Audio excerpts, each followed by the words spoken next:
Hello, Giri. Hello, Lilou. How are you? Very good. It's so good to be speaking with you right now live. It's such an honor. Thank you. Same. I Thank you. absolutely loved some of the teachings I've seen and bump into on the internet, including the open heart meditation, which is, I mean, really, you've done it in such a way.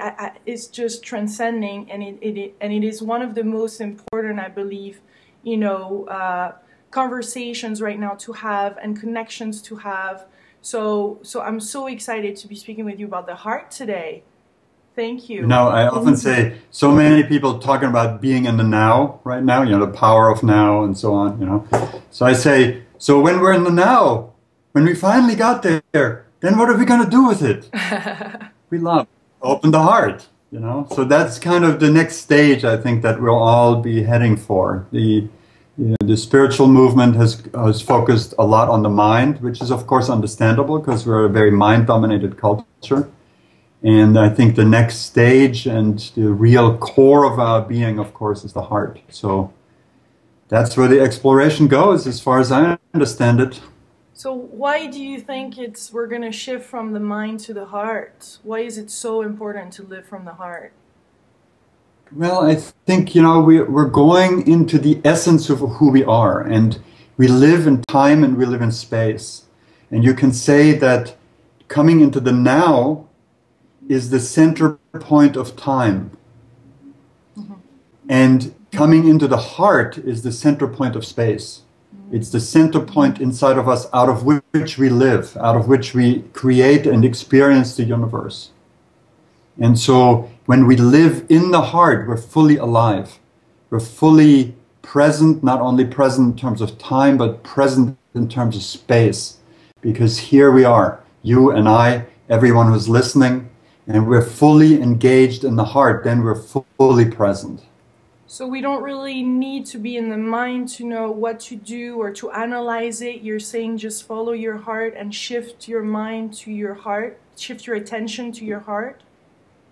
Well, we're all on a pilgrimage. Okay. And what's the most sacred pilgrimage place, the most sacred place on earth? The center of the earth? It's the heart. It's the heart. The heart, the center of us, of each one of us. Yeah. And the journey goes from the head to the heart, the longest distance in the known universe. But that's where we're going.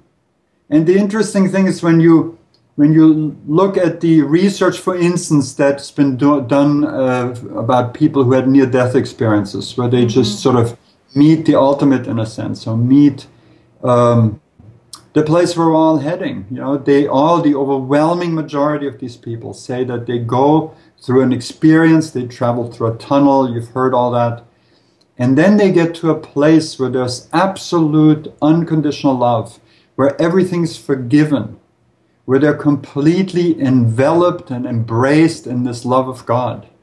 And we go there because that's who we are. That is the deepest and most true place inside of us of who we are. Mm-hmm, mm-hmm. And then everything seems to unfold from that place just in a very beautiful, effortless way, and very connected to each and everything. Yes, I mean, think about the times when you've ever been really happy. You can probably see that on one hand you're present. You were present in that moment. Mm-hmm. And then going further, your heart was open. And you lived out of that open heart, which brought to you the essence of true happiness, the essence of true fulfillment. And we're all yearning for that, but we spend our lives looking for all kinds of things that are impermanent. Yeah. Think about, we look for money, we look for relationships, we build houses, we buy cars, we do all of this, and this is of course part of life and needs to happen.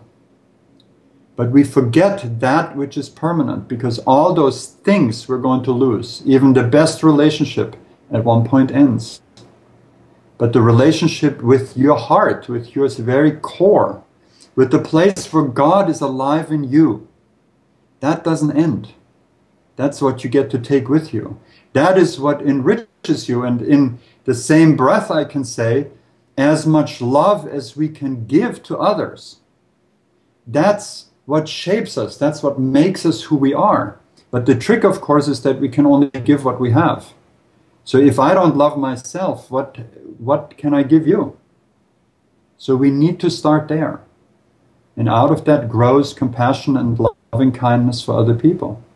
So you which, think of course, is again... But do you think that most of us actually love from that place in the heart, or we think we're loving, but we're actually not loving? Well, you know, we're talking, the words that we use have gone through an incredible inflation. You know, the word love is used for all kinds of different things in advertising and whatnot, you know. Mm-hmm. So what I'm talking about here is not some kind of emotional attachment that comes and goes, not some kind of romantic idea of something or other. I'm talking about the very essence of who we are, that substance, that essence or nectar that can be found inside the human heart. We have the ability to tune into that place inside of us. But of course, it is very much, most of the time, covered up. So we have to go back to those moments when it was open, when it was clear, when we were somehow able to break through what covers it, what blocks it so much of the time. And in those times, in those memories, we can understand, this is the essence, this is what's inside of me. And then the next question is, how can I access it directly? So when we look at what stands in the way, what covers it up, I often say the heart is the most sacred place in the world. Mm. But like with every good temple, every good sacred space, it has two grim guardians at the gate. I love guarding that. The door. Oh, I love how you teach. It's just so, really they don't let you in. So see, now we have all these psychological theories of how we are structured as human beings, you know, the animus and the anima and the shadow and the self and all that kind of stuff. And that's all very important and good. But I want to just make it very, very, very simple. The core of us is the heart. The heart is always free. The heart is always present. It itself never can be impure or disturbed. The heart itself, the very essence at the core of what we are, that's the place of soul. That's the place of the soul that is ultimately one with God. That doesn't ever change. But it gets covered up, these guardians, you know, these guardians are basically just two things. Your stressful thoughts and your stressful emotions. Mm-hmm. And those stressful thoughts and emotions, you can bypass them sometimes and go into the heart and feel deep love. But if you have not befriended those thoughts and emotions, then they will grab you and throw you out again into outer darkness, as we say. Mm-hmm. And the heart will close down again, because one stressful thought that you believe, and the heart closes. It's inevitable. So a lot of the work we have to do in order to access the heart is to clear the mind and to clear the emotions. Now, the good part of that is that we all know that we're going through highs and lows, valleys and peaks in our lives. Mm-hmm. And when we're stuck in a valley, we get a lot of motivation to really clear out the suffering that we experience there, and not only temporarily. And most of the things that are out in the marketplace nowadays are really great, but they serve you in a temporary fashion. They can get you out of this valley, but they don't really, they're not really able to free you of the pattern of it, the pattern of the stressful beliefs and the patterns of repetitive stressful emotions. So I was looking for what can really permanently free you. Mm-hmm. And I did a lot of research for many years and identified what I believe are the most effective and most direct paths or methods to reach that openness of heart, to clear the mind, to make it peaceful and sharp and clear, and to bring the emotions into balance and harmony. And just before going into there, because definitely I think we all are like open ears, ready to have that and get that information from you. But how, like, don't we use the food and other things to even numb ourselves to even before getting there? Yeah, absolutely. So the sequence of how these things happen inside of us is that first we have stressful thoughts. Mm-hmm. If we don't know how to resolve those stressful thoughts, then they become emotions, negative emotions, right? And we suffer from them. They are, we feel them in the body, so they're also body events, right?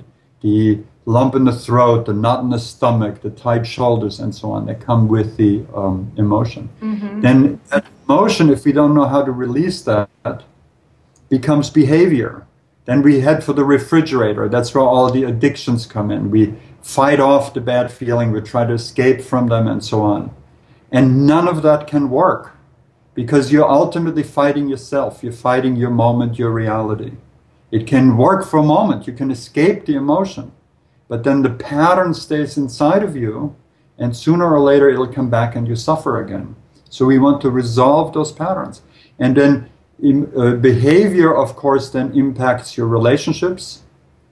And eventually that whole sequence of events from mind to emotion to behavior becomes physical reality. It can become an illness or a divorce or financial hardship and so on and so forth.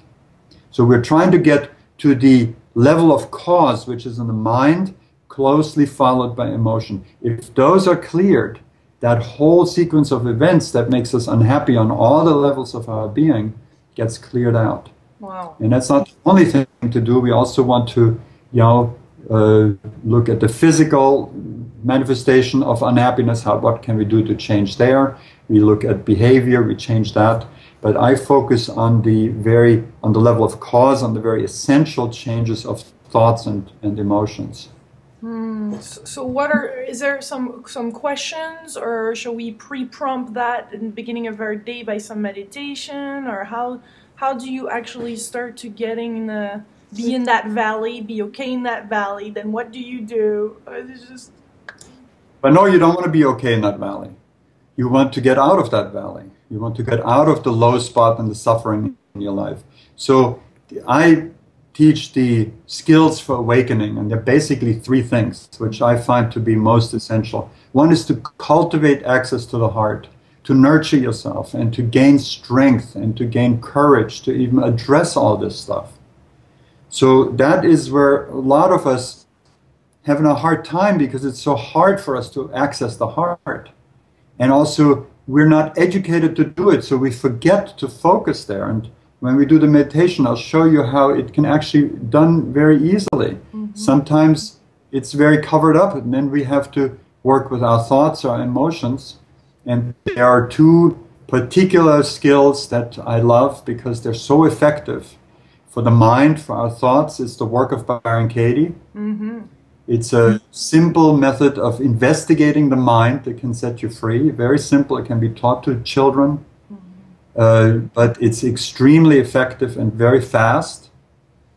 And for the emotion, it's what I call open attention. Eckhart Tolle writes about it. He calls it presence. It's a way of meeting the emotions where they manifest in the body and being with them, realizing that the emotion that arises is not a threat or an enemy that we have to fight off or escape from. That's how we have treated our own emotions. So if they're not a threat or an enemy, what are they? They are a part of us that needs help. And with that, a much kinder and much more effective way of relating to our own feelings arises. This is unbelievable. As you speak about that, it's like the mind plays its trick not to be present to it and not to hear it. That is so funny. Well, that's good that it's on video, so you can replay it. Yeah, it is so. We switch off, like but we have that way of doing that, just of like cutting ourselves. Yeah. So that's what we call the monkey mind. The monkey jumps from branch to branch and is unruly and doesn't let us settle down. Wow. So you're really saying that it's time for us to fall in love with ourselves, and that's safe, actually. Yes, and that's not an emotional thing that like comes and goes. It's really an essential yoga. It's a way of cultivating access into the very core of who we are. into that place out of which all happiness, all peace, and all unconditional love that anyone has ever experienced on this planet since the beginning of time, it has all arisen from there. And it's strange, isn't it, that we always look for it out there, in other people, in situations, in relationships, etc. And of course, they're wonderful. They can enhance it. But what we feel when we are in a good space, when we feel love and peace and happiness, that always arises from inside of us. So we can go directly into the heart. We can nurture ourselves from there. And that's heart sourcing. That's that meditation that bypasses the obstacles, goes directly into the heart. And we nurture ourselves from there and strengthen us. So then we can go back and we can say, oh, so here is this particular complex of thoughts, stressful thoughts, or this difficult relationship. Let me clear them up. Let me bring peace into that in a permanent way. So so that open heart meditation that we're gonna do and that you have also on the internet and you also coach people in doing that. Shall we listen to it just on a daily basis at the beginning of the day, or each time things come up? I mean, how do we physically, practically do this day to day? Well, thank you. That's a great question. So first of all, the heart is always with us, and the heart itself is always free. The heart is always this place of bliss. The question is, do we have access to it? And we're not trained to make the effort to get the access in a regular way. In other words, we are engrossed in habits of distraction. Mm-hmm. So we need to build a habit of focusing in what's most essential, in the heart. So to build a habit, how do you build a habit? By repetition. So to take a few minutes, 5 minutes, 10 minutes or so a day in a regular way, maybe in the morning like you're saying, and really go into the heart and cultivate that. And please understand, someday that may feel wonderful. And so many other days you may not feel anything, but you're making the effort. And just making the effort is crucial, because that allows that pattern to grow inside of you, to go into the place where you, inside of you, can nurture yourself. So make that a habit, make it a practice, but also you can do it at any time during the day when you remember, when you're stuck in a traffic jam, when you're on hold on the telephone, waiting for somebody to pick up. What do you do? What do we do usually? We sit there, we're impatient, we grumble, we complain. How good is that for us? We could use that very time to just heart source, to go into the source, to feel the heart, or just even have the intention and bring the mind there. And when I say bring the mind there, go to that physical location in the very core of the chest. Now, sometimes people have all kinds of negative feelings, tensions, or an empty feeling and so on in the chest. And we say in our language, we say, my heart is heavy, or my heart is hurting, and so on. That's technically not correct. That pain or that heaviness is around the heart. Mm-hmm. The heart, what I call the heart core or the heart cave, is always interior to that. Mm. So what we do is we hate that feeling, we don't like the feeling of heaviness in the heart, and our attention goes outward, someplace else. But we won't find the real solution there. So if we bring our attention inside of that, to the interior of whatever tensions there may be in the body, into the heart cave, we can discover there the source of the true happiness that is always in us, the true self, the true place, the seat of the soul. And we can nurture ourselves from there. By practice, we will learn that. So it's like we have our physical eyes to see, and we could see the world. It's like putting our attention and seeing it from this perspective. So I'm talking to you, I'm seeing you, but I'm speaking from that point and not from there. So it's a total shift of behavior and of being and of relating. Yeah. Well, we have outer eyes, what you're talking about, and also inner eyes. Yeah.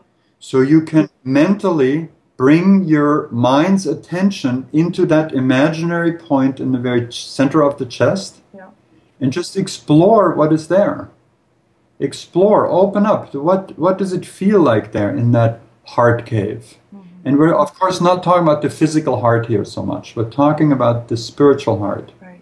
the heart cave. It's even closer to you than what we call the heart chakra. It's the very core of the heart, which really, when it opens, includes the whole of your being, Yeah. from earth to sky, Uh-huh. from the world of human, of the physical matter, to the divine. It includes all of that. It's the very core of our being, and when it expands, it includes the whole of reality. Yeah. So it's not so much like an ecstasy, uncontrollable, like, whoa, love, but it's more very peaceful, centered, grounded, universal. You know, it can be all of it. I'm It could be not all of excluding any feeling of happiness and bliss. But of course, we want to find it in a way that it can last, that it becomes durable, that we have access at will to that place of internal essence. And that often comes with the cultivation of stillness. And then you're saying that we're drinking from that place, like we're drinking from our heart. Let me explain that expression. Yeah. When I say drinking from the heart, what I mean is just to become quiet a little bit and feel that space of the heart. That can also happen in a moment of outer ecstasy or loving someone, of course. But see, if you're with the beloved and your beloved is there, or maybe you just have a picture of him or her, it could be a spiritual teacher, it could be a picture of Jesus, whatever it is that is your beloved, or it could be a person, of course, or a child, then your focus is on this other being. And what that does is it opens the heart. So when that heart opens, come to you and feel that essence inside of you. And you'll learn what it is, that source that you can drink from. And when I say drink, all it means is really feel it. Feel the essence of the heart. Stay with it and go deeper and deeper into it. There's this source inside of you is absolutely infinite. There is not just more of the love that you already know. No. There is dimension upon dimension of pure, unconditional, divine love present inside of you. And I just want to make you curious to explore that, to hear these words, and even if you can't feel them strongly, contrast them to the unhappiness and the suffering in your life. And perhaps something in you will say, I want that. What do I have to go? What do I have to do in order to feel that, in order to feel that more and more of the time? And eventually, to live out of that feeling all the time, to no longer lose it in these habits of unhappiness that plague us. So, but I heard you saying that you recommend to have a teacher or a beloved or how do I call it, or a ascended master, what have you, in front of you to open your heart. So you need that physical, you need that person or that image or that other to feel that connection. You don't need it 100%. That's not true. But it's extremely helpful. Okay. And I'm not saying you need a master or a guru or something, but it's an invitation. Be open to that. If there is one for you, that being will find you. You know, many people say, oh, I'm looking for my guru. Don't worry about it. The second you are ready to connect with a being like that, they will be there for you. So work on getting ready for that, if that's what you want. But whether you want an external master or not, it's always the internal master that is always ultimately in charge. Right. That has to be in charge. Yeah, exactly. External master is a reflection of that. Yeah, it seems like we're always looking for the answer outside of us. Again, looking for a guru, looking for a teacher. When it feels like right now people are opening up to their own greatness and finding the answers within instead of going for somebody to teach them. There's a little trick with this, or a little trap here, right? Because in the beginning stage, it's really the ego that says, well, I can do that myself. And who are we kidding here? We're not talking about having a nicer life and a better livelihood and a better relationship. We're talking about really finding the divine essence of who you are, that transcends the ego, this I-making facility in the mind that is always right there before you even have a thought. So this is not some little walk in the park. That is the most amazing and exciting adventure that any human being can go on. And we benefit tremendously, tremendously from the people who walked this walk before us and left their footprints in the sand that we can follow. Because those footprints are, first of all, the means that they left for us of what we can do in order to progress on this journey to ourselves. But they also left their amazing love.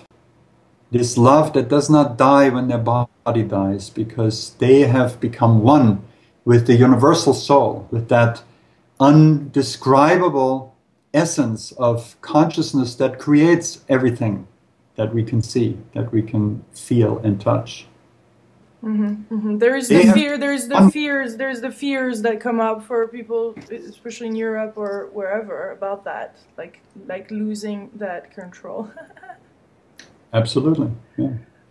Well, I came out of you want me to go on a personal note here I would with love. this? I was going to ask you also about your own guru and teachers. So yeah, I would love you to go on personal notes for sure. Just very shortly, I came out of the aftermath of Hitler's Germany. I was born a few years after World War II, and the aftermath of what Hitler and the Nazis had done in Germany was extremely powerful, and it just was so much around me when I was a child that I just had to absorb it, all the guilt and the shame and the hatred and the anger and the fear, huge amount of fear and so on.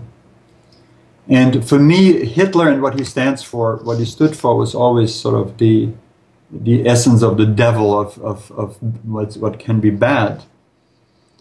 And so I was very aware of how some of the German people, many of the German people, had followed him like a messiah, and how the sentiment of devotion can be abused by a demonic ego. And I was very aware of that, and I never looked for a guru. But I had this tremendous thirst, this tremendous yearning for God that came out of a number of very early spiritual experiences when I was still a teenager. And so he found me. And this is Nimkaroli Baba Maharaji, that was first made known by Ram Dass in his books Be Here Now and The Miracle of Love and others. And he was perhaps the greatest master in living memory of just the approach to the divine through pure unconditional love, through that essence of the heart. And when I met him, the love and the clarity, the clearness of who I was with, as this was such an incredible human being who knew everything about us. Everything. We were just like a piece of glass. He could look through us. He knew what was in our minds. He knew our families. He knew everything about us. And he loved, and this was just one thing, but the most important thing was that he loved us completely, absolutely, with a depth of love that we had never experienced. It was just revolutionary. We didn't know that could exist. And when I met him, just this prayer, very quickly, this prayer arose. I was 22 at the time. That he would accept my heart, my life, in service for that love that I felt, and to make me able to share that love, that depth of approach to the divine with as many people as possible. And that's still my prayer, and I'm still working on becoming capable of doing that, of sharing that. And the wonderful thing that I found really is that it's not about me at all. It's about you. It's about your heart and your capacity in that very depth of your being that is with you all the time. And it just needs to be discovered and cultivated. And the obstacles need to be removed. And again, the obstacles are the stressful thoughts and the stressful emotions. And they can be removed quickly, and more quickly today than ever before, because we live in an amazing time where we are being given methods and practices that are more to the point and more effective and faster than what we had before. Yeah, and that's the last little question that I had for you before going into the heart meditation. Do we actually have to do those 1-2 hours meditation practices, or are you saying right now that these 10 minutes are possible right now to just transform our life and to, help us connect? I mean, do we need to is that a matter of time that we spend doing it? Well, I would definitely say it's a matter of quality, and quality of what we're doing. Now, back then, I was sitting for some time after Maharaji passed away in 73. I was sitting in a cave in the Himalayas meditating. And you don't see me recommending that to anybody, even though it was wonderful for me. But I don't recommend it because what we have today, for instance, this inquiry that I'm talking about, the work of Byron Katie, can speed up the process of clearing the mind tremendously. And yet meditation is a wonderful, wonderful tool. I definitely meditate. But I meditate with the help of these other practices. That's what makes it so powerful. Now, in terms of how much practice is right for everyone, this is very individually different. There are people whose bent is they're very devotional. One amazing person I know has told me that he never once in his life he crossed his legs and meditated. He's just a completely devotional person. His devotion to God, to his teacher, is amazing. And that is what feeds him, and that's what opens him to God, to himself. There's other people who are pure meditators, who may go to retreats and sit 10, 12 hours a day. And look at the devotion in that. That is powerful.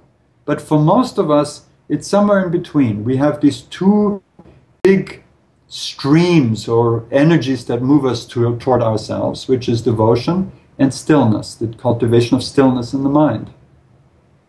And everyone finds their particular mix, and that also changes over time as you grow.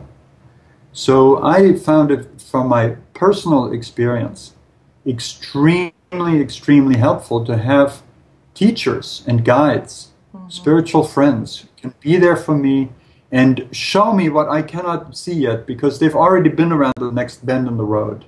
And they can tell me what's ahead, and they can show me the shortcuts. I still have to go there myself. Nobody carries you really there and deposits you when you're not ready. We have to get ready. But the help of other human beings is crucial, in my experience. Wonderful, beautiful. Well, how about the open heart meditation?